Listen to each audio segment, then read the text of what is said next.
ST నాయకులు మన ప్రకాష్ నాయకు ఉన్నాడు. మరి తనతో మాట్లాడి కొన్ని ముఖ్యమైన అంశాలు తెలుసుకోవాలని చెప్పేసి ఆయన దగ్గరికి రావడం జరిగింది. అదేవిధంగా ప్రకాష్ నాయక్ మీరేనా? నీ పేరు, మీ విలేజీ? నా పేరు ప్రకాష్ నాయక్, కనవపేట మండలం బౌసపేట విలేజ్, సిరిసిల్ల జిల్లా. అయితే ఇవాళ ఎట్లా ఉందంటే రాను రాను అనేక ఇంకో 5-10 సంవత్సరాలు అనేక ప్రమాదాలు రాబోతున్నాయి. దీనికోసము చదువుతున్న పిల్లలంతా ఇంటర్ వరకే ఆగిపోవడం జరిగిపోవడానికి కారణం ఏంటంటే ఇప్పుడున్నటువంటి ప్రజలు ఆగమేఘాల్లో ఉన్నారు. ఎవరు సరైన ఆదాన అనుభవం లేక మంచి లేకుండా అనేక డబ్బు అనే భావంతో ఉరికిలాట్లు అయిపోయారు. పిల్లలు కూడా వాళ్ళకి తల్లిదండ్రుల భావాల వల్లనే పిల్లలు ఆగిపోయాము. వాళ్ళకి సరైన పద్ధతిలో చెప్పకపోవచ్చు, మంచి చెడులు చెప్పకపోవచ్చు. సో ఈ భావంతో ఉన్నందున ఇవాళ పిల్లలకంటే మీరు ఏమన్నా దీని ద్వారా ఇప్పుడు కొన్ని సబ్జెక్టులు ఉన్నాయి కదా, ఆ సబ్జెక్టులో పరంగా అందులో భాగంగా ఇంకేమన్నా మీరు కొత్తగా సబ్జెక్ట్ ఏమైనా చేర్చాలని మీ మనసులో మీ అభిప్రాయం ఏమైనా ఉందా? వాళ్ళు ఏం లేదంటే ఇప్పుడు 8th క్లాస్ పిల్లలు 8th క్లాస్ నుంచి 8th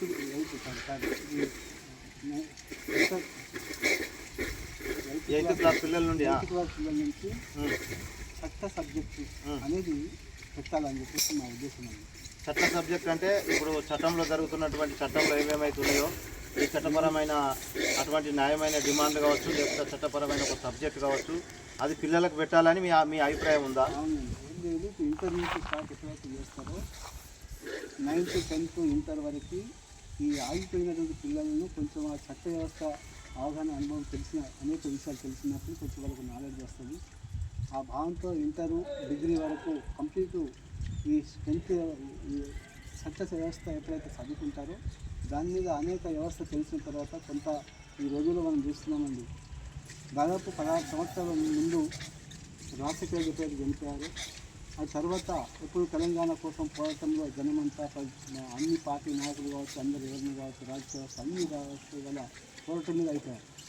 ఆ తర్వాత ఇక్కడ ఉన్నటువంటి ప్రభుత్వాధికారులు కావచ్చు, పోలీస్ వ్యవస్థ కావచ్చు, ఇవాళ అనేక రకాల అధికార వ్యవస్థ కావచ్చు, ఇవాళ ఏ చిన్న వయసు పనిపోయినా అవసరానికి పోయినా కానీ ఇవాళ అధికారులంతా డబ్బు మీద అలవాటు అయిపోయి ఇవాళ ఈ వ్యవస్థ అంతా దారుణం అయిపోతుందండి. ఉరుకులాట అయిపోయింది. మంది పోయి డబ్బులు కట్టుకుని పైసలు ఇచ్చే ప్రదేశంలో పనిచేసే ప్రదేశంలో ఆ రోజులు మనం అంతా చూస్తున్నాం. ఇవాళ 10 సంవత్సరాల ముందు ఇవాళ తెలంగాణ వచ్చింది. తెలంగాణ వచ్చిన తర్వాత టీఆర్ఎస్ గవర్నమెంట్ ఒక 10 సంవత్సరాలు చేస్తుంది. ఎప్పుడైతే పోరాటం చేసి ఎప్పుడైతే మళ్ళీ ఎమ్మెల్యేలు ఎంపీలు అయ్యారు కానీ చట్ట వ్యవస్థ అవగాహన లేక ఆ ఇబ్బంది వల్లనే దాని వల్లనే ఇవాళ ఈ 10 సంవత్సరాల నుంచి అనేక ప్రమాదాలు, అనేక మనుషులంతా మారిపోవడము, ఆగమవ్వడము, అనేక ఏ విషయాలు తెలియక కంపల్సరీ మీ అభిప్రాయం ఏంటంటే ఇది కంపల్సరీ చట్టం అనేటువంటి ఈ వ్యవస్థను ఖచ్చితంగా 6 సబ్జెక్టులో భాగంగా దీన్ని కూడా చేర్చాలని మీ అభిప్రాయం. ఓకే ప్రకాష్ నాయక్, ఇది మీరు మాట్లాడడం చాలా చక్కటి వ్యవస్థనే, ఇది మీరు ప్రజలకు అందించవలసిందే.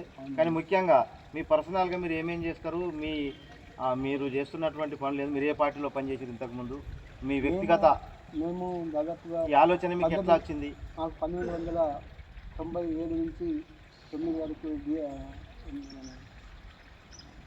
పీపుల్స్ జనశక్తి పార్టీలో పనిచేశాము. 1990 నుంచి పీపుల్స్ సారు పార్టీలో క్షేత్రంలో పనిచేయడం జరిగింది. అప్పుడు 2001లో నేను డీజీపీ ద్వారా బయటకు రావడం, ఆ తర్వాత అక్కడ ఉన్నటువంటి మా గురువులు మళ్ళీ రాజకీయాలకు పోవాలి మీరు ఒక ప్రజల కోసం పనిచేయాలని భావన చెప్పడం వల్ల అప్పుడు బహుజన్ సమాజ్ పార్టీ పరంగా మేము అప్పుడు అనేక ప్రచారం చేయడం, అనేక ప్రయత్నం చేయడం జరిగింది. ఆ టైంలోనే ఇక్కడ ఉన్నటువంటి వ్యవస్థ ఇప్పుడు మీరు పీపుల్స్ పార్టీలో పనిచేసిందని అంటున్నారు కదా, అప్పుడేమైనా మీకు నిర్బంధాలు పోలీసు శాఖతో ఏమైనా ఎదురైనాయా? అప్పుడు ఎదురైనాయి. అప్పుడు మా ఇంటిగా రావడము, పోలీసులు కాపు రావడం, మేము చేస్తారు సంతోష ప్రవేశం వచ్చినాయి. అప్పుడు మాకు హైదరాబాద్ నుంచి మాకు ఇన్ఫర్మేషన్ రావడం, అప్పుడు హైదరాబాద్కి వెళ్ళిపోవడం, 20 రోజులు హైదరాబాద్లో ఉంది. అప్పుడు డీజీపీ ద్వారా మళ్ళీ బయటికి రావడం, తర్వాత రాజకీయాలు ఇప్పుడు ప్రస్తుతానికి మీరు ఏ పార్టీలో పనిచేస్తున్నారు? ఇప్పుడు ప్రస్తుతానికి ప్రస్తుతానికి నేను కాంగ్రెస్ పార్టీలో పనిచేస్తున్నాను. కాంగ్రెస్ పార్టీలో ఎప్పుడంటే అప్పుడు మొట్టమొదటిసారి 2014 సంవత్సరంలో అప్పుడు కాంగ్రెస్ ప్రభుత్వం ఎప్పుడైతే వచ్చిందో ఆ తర్వాత అప్పటి నుంచి నేను జనశక్తి ప్రభుత్వ టైంలో కొండపేట ప్రాంతంలో మండలి ప్రాంతంలో అప్పుడు జనశక్తి ప్రభుత్వం వల్ల ఎవరు ముందుకు వచ్చే పరిస్థితి వచ్చింది. ఆ రోజుల్లో మొట్టమొదటిసారి పార్టీ పరంగా తీసుకుపోయి జెండా ఎత్తడం భవిష్యత్తులో పార్టీ జెండా ఏ పార్టీ జెండా? కాంగ్రెస్ జెండా. కాంగ్రెస్ పార్టీ జెండా ఎత్తడం, అప్పుడు ప్రభుత్వ అధికారులను తీసుకురావడము, అప్పుడు ఆ ప్రాంతం డెవలప్మెంట్ కావాలి, ప్రజలకు కొంచెం మేలు జరుగుతుందని భావన ఆ సంస్థలో పనిచేయడం జరిగింది. ఇప్పుడు ప్రస్తుతానికి మీరు ఏం పని చేస్తున్నారు? ఇప్పుడు ప్రస్తుతానికి ఏముందండి, ఇప్పుడు నేను రాజకీయం మాకు అనేక పదవులు ఇచ్చారు. Market committee general market committee చేశాను, జిల్లా రెస్ట్రిక్షన్ చైర్మన్ చేశాను. మేము మా ఓట్లేని కదా అంటే కొండాపూర్ వెంకటపతి మా పల్లె పక్క విలేజ్ అండి. ఆ ప్రజల నుండి నాకు ఆ రోజుల్లో ఎంపీటీ చేయడం జరిగింది. భవిష్యపేటలో మీరు ఎంపీటీసీగా కొనసాగారా? లేదండి, ఇంతవరకు చేయలేదు. ఈసారి కూడా చేయాలనుకుంటున్నాను. ఇప్పుడు ఎంపీటీసీగా ప్రస్తుతం ఏ పార్టీలో మీరు కొనసాగుతూ పనిచేయాలనుకుంటున్నారు? ఇప్పుడు టికెట్ తీసుకొని గెలవాలనే భావనతో మీరు ఉన్నారు. ఓకే, ఏమైనా సామాజిక ఉద్యమాలు ఏమైనా చేశారా? ఇంకా మీరు సేవ సామాజిక ఉద్యమాలలో కానీ అట్లా ఏమన్నా సామాజిక అప్పుడు అనేక ఈ పోరాటం కోసం తెలంగాణ పోరాటం కోసం చాలా ప్రయత్నం చేశామండి. ఇక్కడ నుంచి అనేక మందిని 50 మినిట్ల ఇంకొకటి అడుగుతాం, తీసుకుపోయేవాళ్ళము, అనేక పనిచేసాం.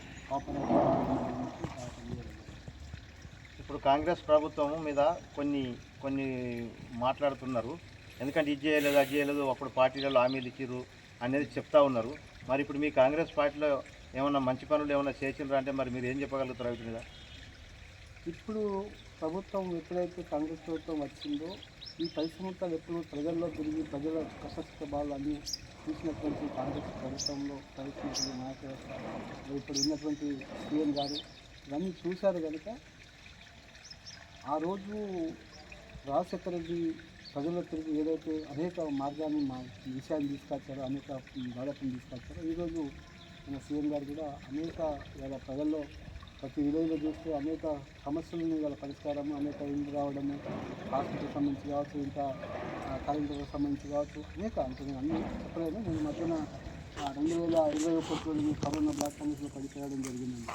నేను కర్మల్లో అప్పుడు నెల ఉన్నాను, గాంధీలో 5 నెలలు ఉన్నాను, నిజామాబాద్లో 4 రోజులు ఉన్నాను. లాస్ట్ ఒక 6-7 నెలలు కంప్లీట్ హాస్పిటల్లో ఉండి మళ్ళీ బతికి రావడం అనేది జరిగింది. ఆ రోజుల్లో కాబట్టి కొంత ఇప్పుడు మీరు కొంత మాట్లాడడానికి కొంచెం తక్కువ మాట్లాడుతున్నారు. అన్నీ తెలిసినప్పటికీ కొన్ని తీర్పు చెప్పలేకపోతాం కనుక అన్ని విషయాలు తెలుసు. కానీ ఇప్పుడు ఉన్న డాక్టర్ వ్యవస్థ కానీ ప్రభుత్వ వ్యవస్థ కానీ ఏమని అనుకోవద్దండి. ఇవాళ పార్టీలు అనేది ఎప్పుడు ఎలక్షన్ ఉంటే అప్పుడు వేసుకోవాలి, కానీ మిగతా జనమంతా ఏకంగా అయ్యి అనేక సమస్యల పరిష్కారం కోసం అంటే కలిసిమెలిసి పనిచేసే విధానం ఉండాలి తప్ప ఇవాళ పార్టీల పేరుతోనే పార్టీ వ్యవస్థలతోనే అట్లే ఉండి అనేక కొట్లాటలు తెచ్చుకోవడం అదే ఉన్నాయి తప్ప ఇవాళ కలిసిమెలిసి ఇవాళ రేపు రాబోయే రోజుల్లో ఈ ప్రజలకు ఏం పని చేయాలి, ఎట్లా ఉండాలనే భావన లేకపోతుంది. వస్తున్న ఎలక్షన్లు మనం చూస్తూ ఉన్నాం. ఈ 10 సంవత్సరాల నుంచి ఒక సర్పంచ్ నుంచి ఎంపీడీసీ జడ్పీడీసీ మీకున్న ప్రతిపక్షాలు ఏమంటున్నాయి? ఇది ఒకటేసారి గెలుస్తుంది కాంగ్రెస్ ప్రభుత్వం, మళ్ళీ గెలవదని ప్రతిపక్షాలు మాట్లాడుతున్నాయి. దీనిపైన మీ అభిప్రాయం ఏంది?